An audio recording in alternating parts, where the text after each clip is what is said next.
quelles sont les applications qu'il faut avoir, mes applications préférées et celles que je te conseille vraiment d'avoir pour voyager et travailler en voyageant. Donc c'est de ça qu'on parle dans cette vidéo. Par contre, ça va être une vidéo en 3 parties parce qu'il y a tellement d'applications géniales, il y a tellement d'applications que j'adore utiliser et surtout, au fil des mois, on me propose encore et encore plus d'applications géniales et du coup, il y a un moment donné où j'arriverai pas à toutes les mettre dans une vidéo. Donc dans cette vidéo, on va déjà voir les premières applications qui servent à préparer le voyage. Et vu que là, je suis en train de préparer mon prochain trip, là, je vais partir 5, 6 mois normalement en Asie du Sud-Est bientôt. Et je ne sais pas encore exactement où je vais, qu'est-ce que je fais exactement. Donc là, ce sera l'occasion de te montrer sur les applications comment je prépare mon voyage. Et si tu ne me connais pas, je m'appelle Samantha Ugli, je suis la créatrice du programme Accélère ta liberté et j'aide les personnes qui sont salariées et qui veulent plus de liberté, tu vois, qui en ont marre du métro boulot dodo, qui en ont marre de leur travail et qui ont envie de liberté, qui ont envie de voyager, qui aimeraient pouvoir être indépendants et travailler depuis n'importe où dans le monde avec juste un ordinateur, une connexion internet. Et donc je les aide à trouver une idée, à trouver l'idée de leur futur business, d'un petit business qu'ils peuvent commencer rapidement et je les aide en fait à avoir leur premier revenu dans les 3 mois. Allez, si tu n'es pas encore abonné à cette chaîne, alors abonne-toi et active la cloche de notification pour recevoir les prochaines vidéos dans ta boîte email. Et c'est parti! Alors c'est parti, donc la première application, vu qu'on est dans la préparation du voyage, eh bien ça va être pour acheter le vol. Et personnellement, je suis une grande fan de Skyscanner. Donc peut-être que tu as déjà entendu parler de ce comparateur, peut-être que tu l'utilises déjà. Alors dans mon cas, voilà, ça fait des années que je l'utilise et je trouve toujours des super bonnes offres dessus. Je le trouve très très intuitif. D'autres personnes préfèrent des comparateurs comme par exemple tout simplement Google ou Kayak. Mais voilà, personnellement, j'adore Skyscanner. Donc si tu ne le connais pas encore, je t'invite vraiment à le tester. Je vais te montrer un petit peu là, je vais prendre un exemple vu que j'ai envie de partir en Thaïlande là, cet hiver. Alors là, par exemple, donc pour débuter, c'est comme partout. Donc on va venir mettre la date de départ, le lieu de départ Genève, le lieu d'arrivée Bangkok, c'est parfait. Et ensuite la date. Eh bien, ce qui est génial avec cette application, c'est qu'on n'a pas besoin de choisir de date. Et quand tu es nomade digital ou quand tu es comme moi et que tu n'as pas de date précise, c'est vrai que c'est un petit peu le contraire du salarié. Quand tu es salarié, tu sais exactement quel jour tu veux partir, quel jour tu veux revenir. Mais quand tu es totalement libre, eh bien, tu peux justement avoir cette liberté de choisir un vol, une date par rapport aussi au prix du vol ou par rapport par exemple à la saison. Tu peux choisir de partir quand c'est un petit peu moins touristique par exemple. Mais là en l'occurrence, j'ai envie de trouver un vol pas trop cher. Hein. Donc on va aller ici, donc tu vois sur les petites barres ici, et il va venir me dire tous les mois et chaque semaine à quel moment les vols sont les moins chers et les plus chers. Et ça, c'est rare. Donc, généralement, sur les autres comparateurs, tu dois mettre une date et il va te sortir les 2 ou 3 jours les plus proches, 2 ou 3 jours après ou avant ta date choisie. Alors que là, tu as vraiment une multitude de dates. Donc sur des mois et des mois d'affilée. Et donc là, on voit que le vol le moins cher, eh bien, il est le 1er décembre. Donc je vais venir choisir ce vol-là. Le 1er décembre, ça me paraît bien. Je voulais partir en décembre. Et voilà, j'ai plus qu'à chercher. Et il me le trouve ici, donc 255 francs. Donc c'est un aller simple. Là, je vais partir pour un aller simple en Thaïlande, vu que je ne sais pas encore quand c'est que je vais rentrer. Je ne vais pas prendre de retour. Sinon, bien sûr que tu peux choisir la date de retour. Et ensuite, ici, j'ai plus qu'à cliquer dessus. Il me montre donc voilà le premier vol, l'escale, le deuxième vol, 6h40. C'est pas mal du tout, dans le sens où j'ai un petit peu mal au dos, donc j'aime pas trop rester 10 heures dans un avion. Là, c'est idéal. Donc c'est parfait, juste 1h45 d'escale, c'est au top. Et voilà, il me met les offres et j'ai plus qu'à aller acheter directement sur le site ou bien directement sur le site de la compagnie aérienne si je le désire. Donc voilà. Ensuite, ce qui est pas mal aussi avec cette application, c'est une fois tu ne sais pas trop où aller. Alors je t'avais parlé dans une autre vidéo, je t'avais parlé de Nomad List, hein, donc ça peut être pas mal pour trouver de l'inspiration. Mais sinon, tu peux aussi venir ici. Et au lieu de choisir une destination, tu peux simplement venir cliquer sur partout et tu choisis une date de départ. Donc admettons que tu veux partir là, allez, en octobre, là tu veux partir le 25 octobre et tu veux revenir le 15 novembre. Voilà. Mais tu ne sais pas encore où aller. Donc tu viens chercher et là il va te dire ok, là l'aller-retour pour l'Espagne il est 68 francs. la Bulgarie, l'Allemagne, là tu peux aller en Norvège, aller-retour sont 70 francs. Voilà, il te sort justement directement des offres. Hein. Donc là, on a l'Afrique du Sud. Après là, il faudrait cliquer dessus pour venir voir les tarifs. Mais j'adore aussi cet outil-là. Donc voilà pour la première appli. Et la deuxième application dont je voulais te parler, on ne va pas faire très long sur celle-ci, mais j'avais quand même envie de te la montrer. Elle est pas mal pour faire justement des itinéraires. On me demande souvent justement des applications pour faire des itinéraires, que ce soit avant un voyage ou par exemple au retour d'un voyage, par exemple au retour d'un tour du monde ou d'un long voyage. Des fois, tu as envie de faire un itinéraire. Et en fait, cette application, je l'utilise alors soit pour me donner des idées, donc quand je ne sais pas trop, par exemple, quand j'ai envie d'aller visiter un pays, là par exemple, j'ai envie d'aller visiter la Birmanie aussi cet hiver, depuis la Thaïlande, mais quand je ne connais pas du tout le pays et que j'ai envie de me donner quelques idées, que je ne sais pas trop dans quelle ville aller, et bien là, ce que je vais faire, c'est que je vais demander un petit peu autour de moi, les gens vont me donner des noms de villes, et moi je vais venir les noter dans cette application, ça me permet d'avoir un petit pense-bête avec des noms de villes et surtout ça me fait en fait directement un itinéraire. Donc c'est assez pratique et ça permet d'aller voir des itinéraires de personnes qui sont déjà parties voyager dans ce pays-là. Donc je vais te la montrer, donc ça s'appelle Tripline. Voilà. Et donc là maintenant on va déjà aller voir un itinéraire d'une personne qui est allée par exemple au Japon.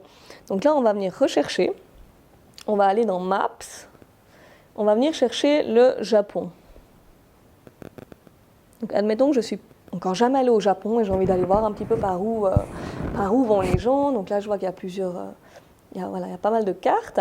Et là, je vois qu'il y a, par exemple, Japon et Corée du Sud 2019. C'est intéressant, c'est en 2019. Et on voit que ce sont des personnes qui sont allées voyager au Japon et en Corée. Et ils ont mis plein de photos. Ils ont documenté un peu leur voyage. Ils ont mis des textes. Et donc, on voit vraiment ville par ville. Il y a vraiment l'itinéraire. Hein. Donc, on a Kyoto, on a Nara, ensuite on a Osaka, Kobe. Je suis peut-être en train d'écorcher les noms, donc je suis désolée si tu connais bien le Japon et que j'écorche les noms. Mais en gros, on peut aussi aller voir leur carte, donc leur carte d'itinéraire. Donc là, on voit vraiment leur itinéraire sur la carte. Donc on voit qu'ils sont partis depuis Tokyo, qui est là. Voilà, ils ont commencé à Tokyo. Et on peut regarder l'itinéraire qu'ils ont fait. Moi, ça ne me paraît pas super simple, là, l'itinéraire qu'ils ont choisi, mais je trouve ça assez intéressant de regarder par où ils sont passés. Ensuite, depuis Fukuoka, ils sont allés à Busan, en Corée. On peut voir un petit peu qu'est-ce qu'ils ont visité en Corée. Donc ça, je trouve ça assez intéressant. Et maintenant, pour moi-même, eh bien, ce que je fais, eh bien, c'est que je vais me créer une carte.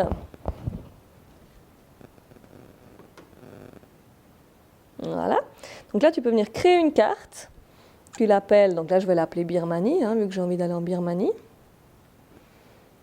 Voilà. Et ensuite, alors je sais que je vais partir depuis la Thaïlande. Donc je vais vivre à Bangkok. Hein, là, je vais me poser à Bangkok 5-6 mois cet hiver. Donc on va commencer par Bangkok. Voilà. Et au fil du temps, quand les gens me parlent d'une nouvelle ville en Birmanie, ben, je vais venir la noter. Donc admettons qu'on me dise qu'il faut commencer à Yangon. Je ne sais pas comment ça se prononce. Voilà, admettons qu'on me dise de commencer là-bas parce qu'il y a des belles plages, par exemple, j'en sais rien. Et ensuite, on me dit d'aller à Bagan, par exemple. Bon, moi, je vais venir le noter là, Bagan. Je me suis trompée, j'ai mis un truc en Malaisie. Tac, tac, on peut venir l'effacer ici. Alors, je pense que ça s'écrit Bagan. Ah non, Bagan. Voilà, et donc je vois un petit peu les distances, à quoi ça ressemble sur la carte. Je vois un petit peu qu'est-ce qu'il y a comme ville entre deux. Ensuite, je vais venir rajouter par exemple Mandalay.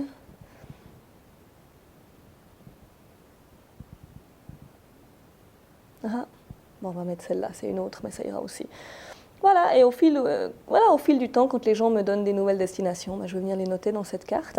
Et c'est pas mal du tout pour faire des itinéraires très rapidement, très facilement. Donc ça ne veut pas dire qu'il faut forcément suivre l'itinéraire, mais ça donne une bonne idée, ça permet de garder ça quelque part dans son téléphone. Donc je la trouve pas mal du tout, cette application.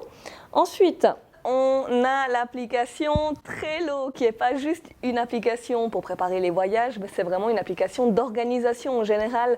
Elle est vraiment génialissime. Donc, Tu peux aussi l'utiliser par exemple sur l'ordinateur. J'utilise des fois juste en ligne directement à l'ordi. Mais sinon, voilà, c'est toujours sous la main dans le téléphone et ça te permet d'organiser vraiment toutes sortes de choses. Donc pas seulement des voyages, ça peut servir pour le travail. Moi j'aime bien l'utiliser pour le travail. Mais ça peut te servir comme liste de courses ou quoi que ce soit d'autre. Mais là, notamment pour le voyage, eh bien, je l'utilise de cette façon. Donc là, j'ai mon dossier voyage. Et là, alors je vais juste faire un petit zoom. Et là, en fait, tu as différentes listes. Okay, donc, c'est les listes que tu as créées. Donc là, j'ai une liste appartement, j'ai une liste résiliation, checklist. Et en fait, si on reprend par exemple celle de l'appartement, eh bien, je vais avoir tout ce qui tourne autour de ma sous-location. Vu que je vais partir 5-6 mois, je vais sous-louer mon appartement. Je déteste payer des choses dans le vide pendant que je voyage. Donc là, je vais sous-louer l'appartement. Donc si je clique là sur sous-location, eh bien, j'ai ma petite checklist avec les choses à faire liées à la sous-location. Donc je dois voir par exemple pour la femme de ménage, je dois faire des annonces justement pour cette sous-location. Donc trouver le sous-locataire, trouver une garde pour m'amigale, enfin voilà, toutes sortes de choses comme ça que je peux checker une fois que c'est fait. Ou bien là par exemple j'ai les résiliations, donc tout ce que je vais devoir résilier, les abonnements à résilier avant de partir. Là j'ai une checklist de choses encore à faire, d'autres choses à faire voilà, liées au voyage. Et donc, c'est assez facile finalement de venir ajouter une chose. Donc, si par exemple, là, je vais ajouter une tâche type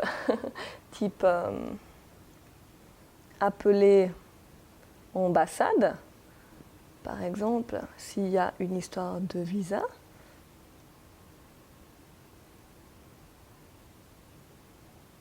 Voilà. Et bien, une fois que c'est terminé, tu viens simplement glisser, en fait, ici en haut pour archiver et c'est terminé. Donc voilà, ça c'est une application super pratique que je t'invite vraiment à la télécharger si tu aimes bien être organisé. Ensuite, il y a deux applications que je voulais te montrer, mais qu'on va vraiment survoler rapidement parce que soit tu les connais peut-être déjà, soit dans tous les cas, elles sont vraiment très faciles à utiliser. Eh bien, la première, c'est tout simplement Booking. Alors Booking, pourquoi j'utilise Booking? Tu me diras, tu me diras peut-être pourquoi j'utilise pas Airbnb. C'est vrai que quand j'arrive dans un pays, surtout si je sais que je vais rester 3 à 4 mois par exemple, eh bien je vais d'abord arriver avec Booking. Donc j'adore Booking, je trouve ça très intuitif et tu as de nouveau, un peu comme Skyscanner, tu as des super bonnes offres. Donc j'adore arriver sur place, me prendre une chambre par exemple 2-3 nuits avec Booking. Et ensuite, ce que je vais faire, eh bien, c'est que je vais tout simplement sur place chercher un appartement. Sur place, eh bien, je vais chercher un hébergement pour une longue durée, et ce qui fait que j'utilise quasiment jamais Airbnb, mais j'utilise toujours Booking. Et ça fait vraiment des années que j'utilise Booking et j'adore. Donc voilà pour celle-ci. Et l'autre, c'est tout simplement eCurrency. Alors ça, c'est tout simplement un calculateur de devises, de taux de change, et ça, c'est le must-have, ça c'est l'application dont je ne me séparerai jamais en voyage, je l'utilise toujours en voyage et c'est bien pratique aussi avant de partir en voyage. Je l'utilise aussi pour travailler vu que mes clients ils sont souvent en France et ils me payent souvent en euros. Et voilà, en fait dans l'ensemble je l'utilise tous les jours cette application. Voilà. Ensuite pour la dernière application, c'est Blink. Donc Blink, peut-être que tu connais, moi ça fait pas longtemps que je la connais et je la trouve génialissime alors surtout pour le voyage en lui-même, donc sur place c'est vraiment pratique, mais ça peut aussi servir pour la préparation du voyage. Donc ça ressemble un petit peu à Tinder, tu vois, tu peux swiper à gauche ou à droite. Mais en fait ce sont des destinations de voyage ou plutôt des lieux particuliers ou des activités dans chaque ville ou dans chaque pays. Donc là par exemple, si je vais à Bali, donc tu as toutes les destinations de voyage là, des villes et des pays. Et donc si tu choisis par exemple Bali, eh bien tu vas avoir différents temples. Donc là tu as un temple, donc disons que non, il ne m'intéresse pas trop. Ah, des Dolphin Beach, on peut voir éventuellement des dauphins, ok, je trouve ça cool, ok. Enfin bref, tu swipes, tu peux mettre des petits cœurs dans les activités qui t'intéressent. Et ce que je trouve vraiment sympa, c'est que tu peux venir sur la carte. Donc par exemple, si tu sais que tu vas à Bali, mais tu ne sais pas encore trop où prendre ton hôtel, tu ne sais pas trop où c'est que tu as envie d'aller, eh bien, tu peux regarder aussi un peu par rapport aux activités. Donc si tu aimes le yoga, par exemple, tu peux regarder un petit peu, ok, est-ce qu'il y a un truc de yoga? Donc là, par exemple, ok, ça ressemble à un truc de yoga. Ok, de yoga barn, ok, c'est où? Ah, c'est à Ubud. Ah, c'est sympa, en plus il y a le temple là. il y a la Monkey Forest, ok, je vais peut-être aller à Ubud. Tu vois, c'est vraiment pas mal, je trouve, pour décider un petit peu dans quelle direction aller. Ou sur place pour trouver des activités. Ensuite, c'est sûr que si tu voyages des longues durées, ça ne va pas t'intéresser dans le sens où on sait quand on arrive 6 mois, pour 6 mois dans un pays, généralement on s'en fout des activités parce qu'on aura tout le temps de les découvrir en toute spontanéité. Mais des fois, on a un petit peu moins de temps dans un pays. Là, je sais que pour la Birmanie, j'aurai sûrement un petit peu moins de temps, vu que je serai surtout en Thaïlande pour travailler. Donc en Birmanie, je vais y aller juste quelques semaines. Donc là, j'ai envie d'optimiser un petit peu et puis savoir où je vais et savoir un petit peu qu'est-ce que je vais aller voir, quoi. Donc voilà, pour Blink, une super application pour les activités partout dans le monde. Voilà, j'espère que cette vidéo elle t'a plu. Si toi aussi tu as des applications que tu aimes bien utiliser, que ce soit pour voyager, pour préparer le voyage ou pour travailler, eh bien n'hésite pas à les mettre, mets-les en commentaire en dessous, ça m'intéresse beaucoup de les découvrir, de savoir qu'est-ce que tu utilises comme application. Et voilà, si tu as aimé cette vidéo, pense aussi à mettre un like, abonne-toi, active la cloche de notification. Tu peux me contacter aussi via le petit formulaire qui est en dessous de cette vidéo pour obtenir un appel avec moi. C'est un appel découverte de 30-45 minutes où on va discuter, on va voir quel est ton projet, quelle est ton idée. Peut-être que tu n'as pas encore d'idée aujourd'hui, peut-être que tu as juste envie de devenir libre et de voyager.